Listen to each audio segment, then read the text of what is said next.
Welcome to the Massachusetts General Hospital Frontal Temporal Disorders Unit Community Forum Friday event, navigating the holidays together and apart, caring for your loved one at home and in memory care during the holidays. My name is Katie Brandt. I'm the Director of Caregiver Support Services and Public Relations for the MGH FTD unit.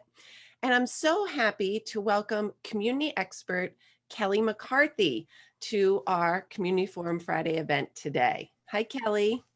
Hi, how are you? Great. Well, Excellent. I want everyone to know about you, Kelly. Kelly McCarthy has been in the senior health industry for over 25 years. Actually, some of you might remember her because we brought her on very early. She was one of our first Community Forum Friday experts. I was honored She is today.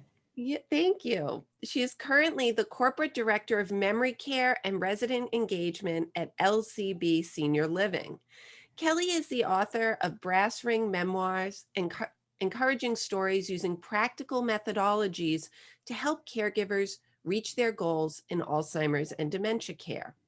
In 2018, Kelly's 8-hour Brass Ring Dementia Professional Education Program was approved as a nationally recognized dementia certification through the National Institute for Dementia Education. Kelly is a board certified dementia educator and a certified teacher for the Alzheimer's Association Habilitation Certificate. Kelly, welcome. Thank you. Thank you very much. It's an honor and a pleasure to be with you today.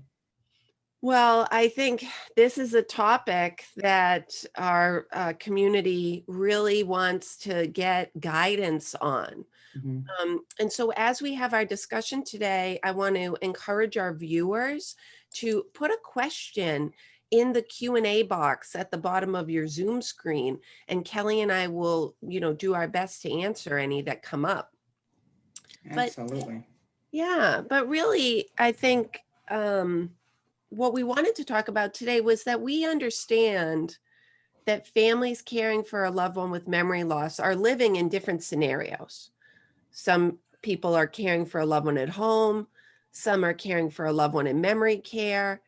And so we wanted to talk about how can we think about the impact of COVID-19 on our holiday plans, but how can we also think about making the holidays appropriate and special for our loved ones with memory loss, regardless of if we have an in-person visit or a memory care visit or a visit through technology.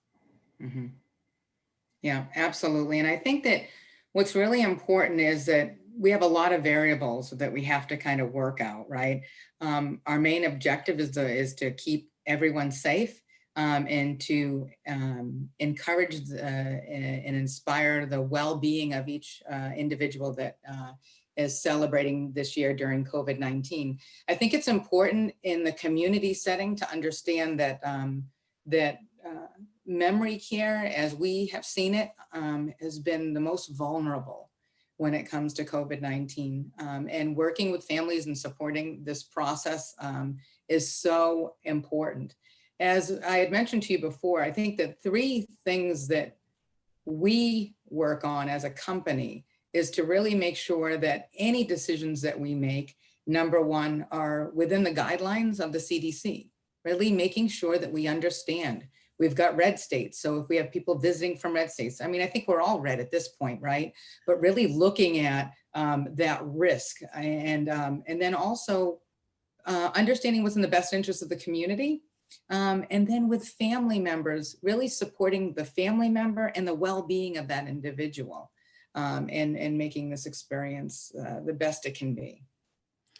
Exactly. And I think that even though you're thinking about how will COVID guidelines drive your decision as a company to welcome people into your memory care units or to have people who live in your memory care units leave and go out in the community, families can also use those CDC and state guidelines when they're thinking about, are they going to invite people to their home to maybe share some turkey dinner?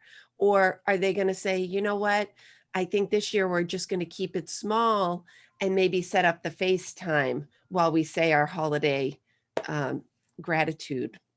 Yeah, I think it's so important to understand that this year it's all about decreasing the risk, right? Everything that we do has a number to it, whether it's going out to the grocery store, right? Or going out for any reason. And we have to, right? Doctor's appointments and stuff. There's essential things that there may be PT and physical therapists that need to come into our homes or communities. There's a risk to everything.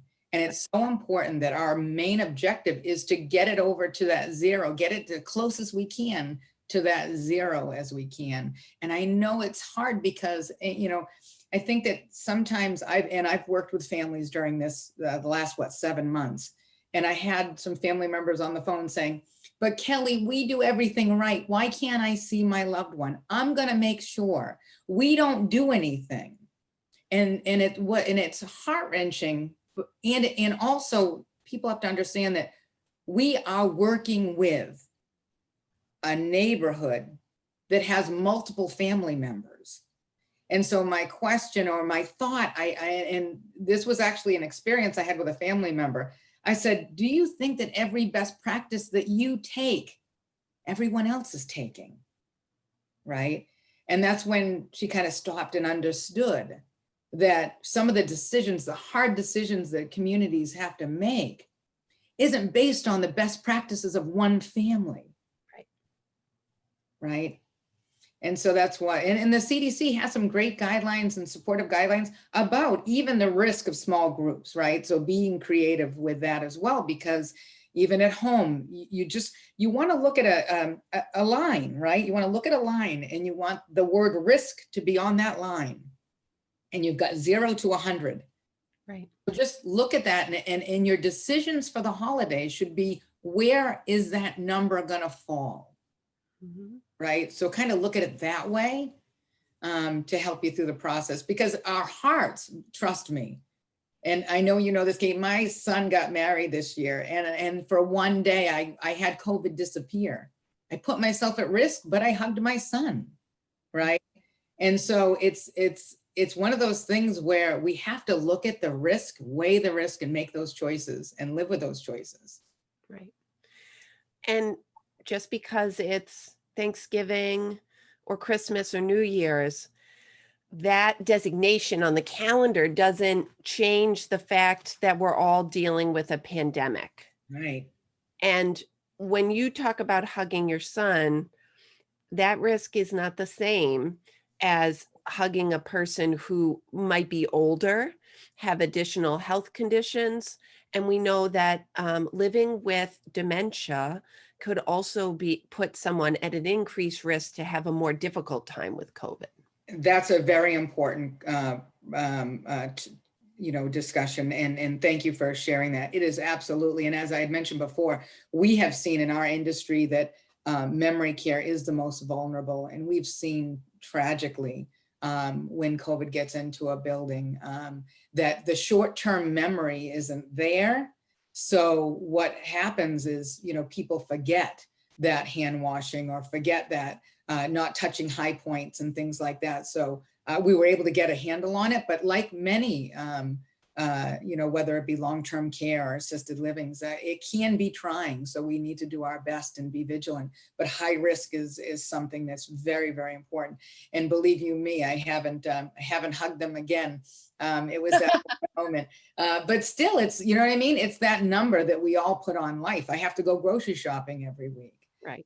There's certain things that we have to do that, again, puts that number. We just need to get it down as much as possible. So when we think about, okay, that's the context, right? That's the world we're living in. Great. It's a COVID Christmas. So now if we've accepted that, how do we move forward? How do we say, I recognize that COVID's in the mix, but I want to still acknowledge that this holiday is happening, and whichever holiday it is that's meaningful to your family. And I'm wanting to connect with my loved one. And so I'd love it, Kelly, if you talk about if your loved one is living in memory care, what are some of the ways that we might think about creatively connecting around the holidays? Maybe before the holidays, on the holiday? Yeah, absolutely. So tradition is so important, right? And impactful for holidays, whether it be Thanksgiving or Christmas and or Hanukkah, whatever that holiday is that you celebrate. It's important to acknowledge those traditions that you've had. And I often say that which comes from the past is far more real, right? Oftentimes for people with memory loss, that which comes from the past is often far more real than what we're living in now. So as I had mentioned, I have a box of my Christmas ornaments. And the box that I have are full of Hallmark Christmas ornaments, Reed and Barton Christmas ornaments, ornaments that were gifted to me at the birth of my children, new houses and things. And I think that those things hit that amygdala, that part of the brain that controls emotions. And those are some things that you can do, whether you're visiting someone and you have that box that hasn't been opened yet. Again, making sure we also want to be mindful of high touch points, because if other people have touched those, we want to be real careful that they're clean. But if they're in a box from last year, hopefully you can wipe down that box and hand it over and have them start looking in it. So just be mindful of that too, that we want to eliminate high touch points. But same thing with recipes, foods that we eat, and we can songs. How many have we seen people that maybe have aphasia, not able to communicate like you and I are doing, but boy, you put a song like Jingle Bells in the mix and they can, sing every verse. And so there's some really emotional ties that we can do with regards to that visitation. Again, making sure the thing you want to do is, if it is community setting, you want to work with the community, ask those communities, are there visitations? Are you having anything special up into that time? I know we had mentioned we have Veterans Day coming up. We've got Thanksgiving. So it's not going to look the same, but we're still going to have these events. We're going to be creative. A great community is also going to hear suggestions that you may have. And we just want you to be open-minded to understanding that we take it in play. I am honored to be a part of a COVID team with LCB Senior Living, and we really work out these questions that family members or associates have to make sure that we're doing the right thing and supporting everyone. So working with the communities, finding out, is there visitation? Are you doing something? And I know that some of our communities are looking at that. Again, also paying attention to the CDC guidelines, because if your governor starts bringing you back to another phase, then we have to be mindful of that as well. So it's really hard because we don't have a concrete plan, because we have to listen to everything that's going on. Exactly. And I really like something that you just said about the high touch points, or thinking about what if there were a few special ornaments, or what if there was one of those little tabletop trees that you would want to bring to your loved one's residence. Maybe starting to think about those things today, Yeah. when it's November 6th. And so then you might have the opportunity to wipe down, quarantine, set aside those high touch items so that maybe you could feel like it would be safe to share them with your loved one in their memory care setting. Right. And start doing the recipes now, right? The special cookies that someone makes, or the plum pudding, and start doing that now and bringing it in, or sharing it that way. Really important, because those are some great things.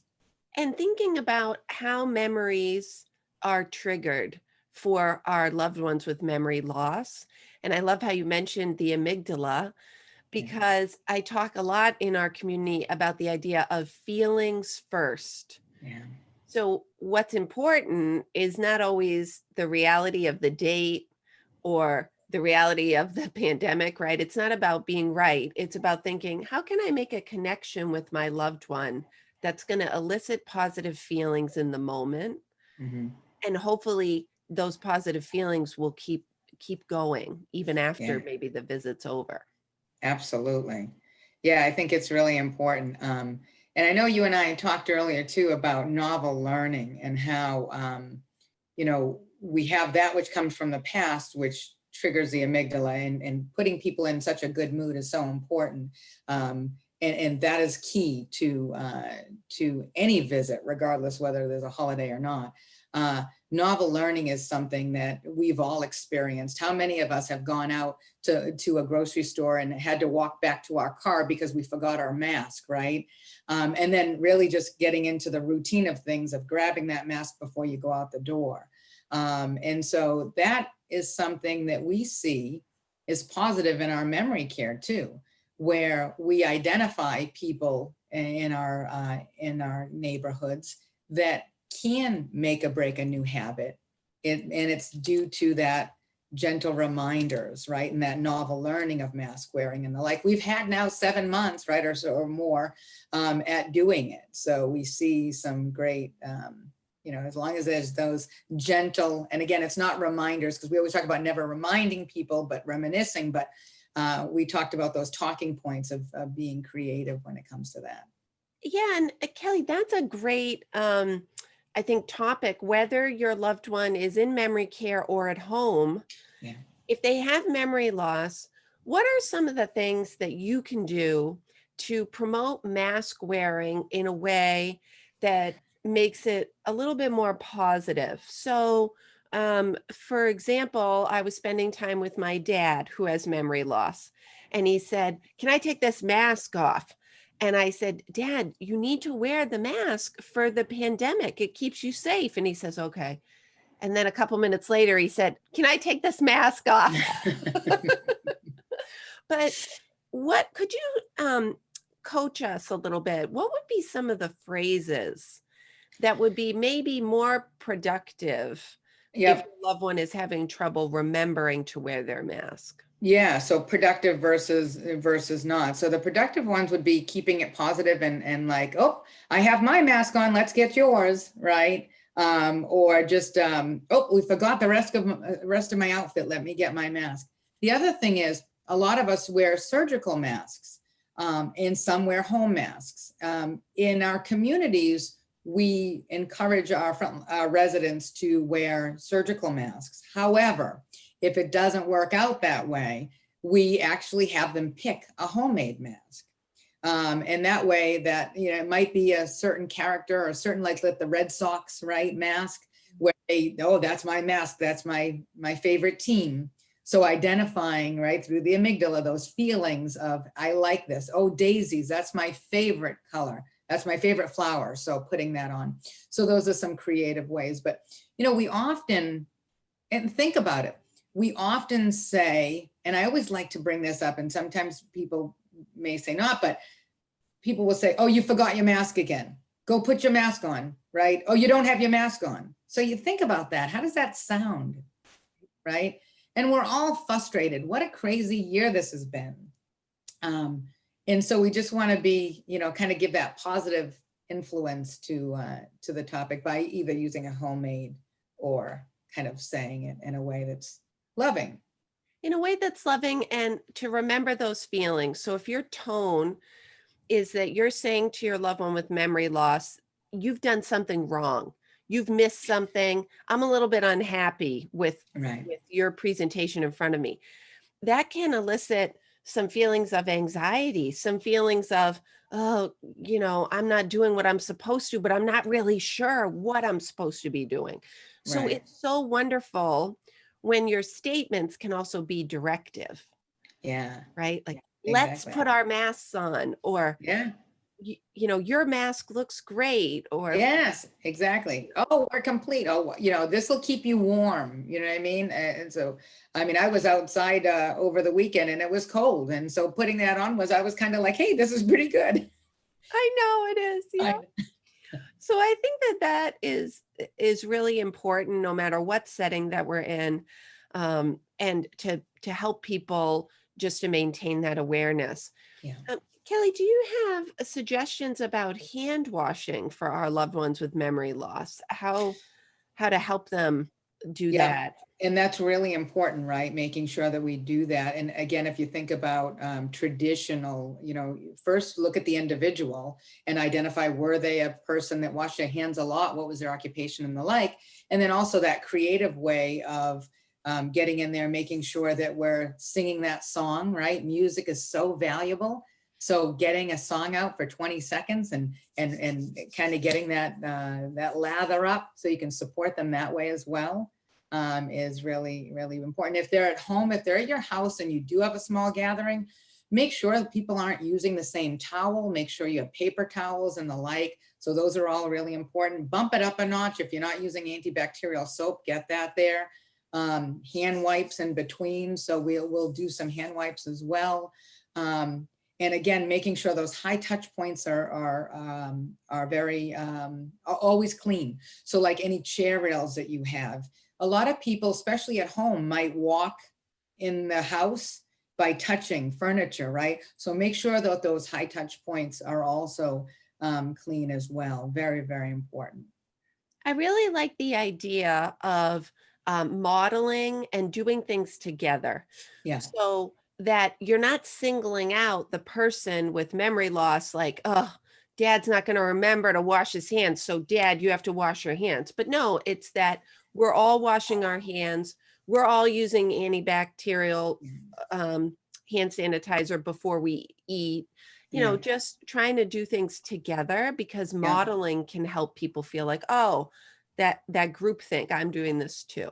Yes, yeah, that's very important and a great, great um, technique that we use as well. Very, very good. So now that we've thought about, if you were to bring your loved one home, we've thought about, you're going to think about the CDC and the state guidelines. Yeah, You're going to encourage your loved one to use a mask properly, and you're going to be vigilant about hand washing for your loved one and anyone else who might be in your orbit. yeah. What are some other things that now you might want to think about? How can we set up a visit for success for my loved one with memory loss? What if they're going to see someone that they haven't seen in a while? How could you make that interaction positive? So one of the things that we recommend is that we introduce that person again, right? Introduce that person to them. And they may say, of course, I know this person, right? But if they don't, now you've just been able to, create a successful way that they're communicating with each other. So I know, I love that idea. Like, Mom, this is Betty, Dad's sister. And, right. I love imagining that your mom might be like, yeah, I know. Or Yeah, right. that is great. Nice to meet you. Nice to Right. meet. How many times have we seen or heard an individual with memory loss say, do I know you? Yeah. I know you. So being able to give them that success, right? I'd rather be told by somebody with memory loss, I know that, than having them look at me like, I'm at a loss. Right. Especially thinking about children, because children change over time. Yeah. So, right, that kiddo that's going through middle school or becoming a Yeah. teenager, they might look very different. And Yes. so I really love that idea of the introduction. Yeah. What about the environment? Are there any things that families should think about? Kids running around, Christmas music blaring, a light Yeah. Christmas tree. What are some things that people can do in a home environment to set their Yeah, so absolutely. And that's a great question. So if someone's home, it's really important to make sure that there's a space for that person to be able to go, right? And to be able to relax. There's a lot of emotions. There's a lot of stress that can be with the holiday as well. You've got people walking around with masks. It can be confusing. Like you said, loud music or kids and the like. So always having that, if you have a little den or a bedroom or something that can be there, kind of quiet place, that you can monitor that. The other thing you want to be really mindful of too is a lot of holidays are filled with rich desserts and rich food and alcohol. So we just want to be mindful that we have our eye on those things, making sure that everything, just like for us, everything in moderation, that we don't want someone to be hitting those sweets too much. They could get sick. They may not feel well. If they have, a certain medical condition that can, have some adverse reactions. So just want to be mindful of that. Yeah, I think a lot about how some of our loved ones have hyperorality, which means that they maybe put a lot of things in their mouth or they'll eat Right. a lot. And Yeah. so if someone is living with that symptom, you might want to think about, okay, instead of setting up a buffet table for desserts, we're going to keep the desserts away in the kitchen and then make small plates and hand out individual plates rather than just having the food accessible all the time. Yeah, and that's good for all of us, right? Making sure you know what, that you made a perfect point. Buffet style probably isn't a good idea this year. Right, for health reasons, right? Right, right. So being able to have individual plates and have it done that way, much more safe in every aspect. That's really important. That's wonderful. What about opportunities to maybe be creative? Is it essential that you celebrate Thanksgiving on the last Thursday in November? Um, you know, when we think about our loved ones with memory loss and also wanting to protect their health and safety, um, should families consider celebrating on alternate days? Absolutely. And we have, right, even before this. So celebrating maybe on a day that is the day before, a couple days before, or even the week after is not something that is new. We can absolutely do that and be creative in doing that as well. I think that's so, so important. And we talk about, in our communities, um, we're not allowing families to come in and eat, right, with the resident in our setting, right, in our dining setting. But there's other creative ways. So whether or not you're doing a visit, if again it is allowed by CDC, visits within the community is something that we can do. Outside visits where we're having entertainment. It's, we are New Englanders and we're hardy. And we've had a couple of them actually do a drive-in movie in one of our communities where it was outside and they had a nice theater going. So, things that we can do. And we're looking at that now. We're looking at what can we do creative within our community. And then we also have those virtual, and I know a lot of people say, oh, they have a hard time hearing me. There are some systems out there that can help with having them hear better. Our communities have what they call Eversound, which is a system that is a headset that goes into an iPad and the person can hear more clearly. It can go into an iPad computer, it can go into a TV, it can go into a PA system. So that way that they can hear the person a little more clearer. So if anybody has any difficulty, but there's other things that you can do. I always suggest an over the ear headset and not the earbuds. Earbuds are very difficult for seniors in general. So the over ear headset. And that brings us to Christmas or holiday, I should say, gifts. So maybe a headset that's over the ear might be something good this year. iPads, a lot of our communities already, or I should say communities in general, but our communities have a multitude of iPads that we're using for FaceTime, Skype, all those Zooms and things that we're doing with families. The Echo Dot. So another creative way is to bring over an Echo Dot. Now, maybe somebody with memory loss won't understand how to use the Echo Dot, but guess what? We do. And so how great would it be to say, hey, Frank Sinatra, New York, New York. So that can be something that's kind of neat too, and a fun gift for someone. And then also making sure that the teams understand, hey, mom's got an Echo Dot. You'd like to have her used under supervision. Here's a list of the favorite songs that she likes, or boy, she loves listening to the weather. Maybe you can ask her some trivia questions. Here's some great trivia questions and would fly from there, trust me. once family members give us that foot in, then we can kind of really get in and get some really person-centered ideas. For my dad who lives in memory care, I got that exact idea, Kelly, from the staff because they told me that at lunch they would ask Alexa to play classical music. And my father would say, Alexa, play Michael Bolton. And Smart and man. the staff said that the other residents in the community didn't mind, so they Yeah, would just let him. So we ended up getting Dad his own yeah, Echo Dot, and yeah, we posted a sheet with 3 simple commands. yeah, And one of the commands was to, Alexa, play Michael Bolton. yeah, Alexa, what's the news? Alexa, yeah, call Katie. yeah, And yeah, yeah. Yeah, I see, and that's novel learning. How great is that? It's really great. I actually think I triggered my own Alexa downstairs. I can hear Michael Bolton. Ah. Oh, that's a riot. Kelly, what can you think of as what are the biggest takeaways that you want families to leave with as they're preparing for this year? Do you have something when you think about if you're caring for someone in memory care and we know the holidays are approaching, what's sort of the thing you want them to have top of mind? This too shall pass, right? And so this year does not make every year after this.